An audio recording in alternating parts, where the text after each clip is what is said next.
स्वागत छ तपाईहरुलाई हाम्रो युट्युब च्यानलमा। म मदन। आज म फेरि तपाईहरु माझमा अर्को एउटा भिडियो लिएर आएको छु। यो भिडियोमा म तपाईहरुलाई धेरै पेज भएको बेलामा कसरी एउटा पेज नम्बरबाट अर्को पेजमा फर्स्ट पेजमा पेज नम्बर नहालिकन सेकेन्ड पेजबाट चाहिँ नम्बर कसरी इन्सर्ट गर्ने भन्ने कुरा देखाउन गएको छु। आउन सुरु गरौँ। अब फर्स्टमा वर्ड रन गरौँ। Microsoft word.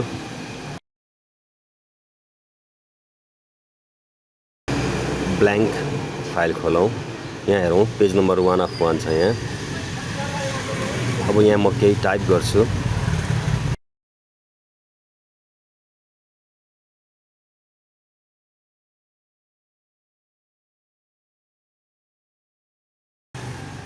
यसलाई ठुलो बनाऊ टाइप गरेको कुरालाई र यसलाई पेस्ट गर्दै जाउँ। यो पेज नम्बर 1 सम्म मात्रै राखौँ यसलाई। अब पेज नम्बर 2 मा गएर केही टाइप गरौँ अर्कै कन्टेन्ट।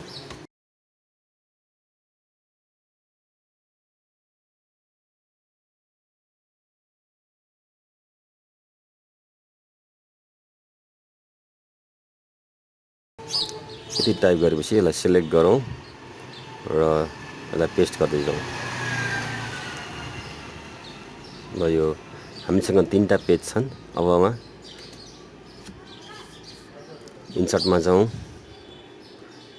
पेज नम्बरमा जाउँ र फर्म्याट पेज नम्बरमा क्लिक गरौँ र यहाँनेरि गएर पेज नम्बर स्टाइल कुन राख्ने त्यो चुज गरौँ र ओके गरौँ।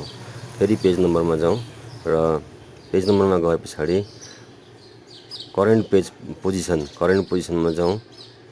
बटम अफ पेजमा गएर चाहिँ एउटा पेज नम्बर बटमको लागि चुज गरौँ। यो स्याम्पलको लागि हो, तपाईले पेज नम्बर जहाँ पनि राख्न सक्नुहुन्छ। अहिले यहाँ पेज नम्बर 1 छ। अब माथि टपमा हेडर अनि फुटरमा हेर्नुस् त डिफरेन्ट फर्स्ट पेज भन्ने छ, यहाँ गएर क्लिक गरौँ। अब के देखाउँछ यहाँ नम्बर 1 मा ब्ल्याङ्क छ, नम्बर पेज 2 मा गएर चाहिँ 2 नम्बर पेज भनेर देखाएको छ। फेरि हेरौँ यहाँ नम्बर 1 मा केही पनि छैन, नम्बर 2 पेजमा पेज नम्बर 2 भनेर देखाएको छ। यसरी हामीले पेज नम्बरलाई अब स्टार्ट फ्रम 1 गर्दाखेरि है सेम त्यही देखाउँछ। यसरी हामीले पेज नम्बरलाई फर्स्ट नम्बर पेजमा इन्सर्ट नगरिकन सेकेन्ड नम्बर पेजमा हामीले इन्सर्ट गर्न सकिन्छ। धन्यवाद छ।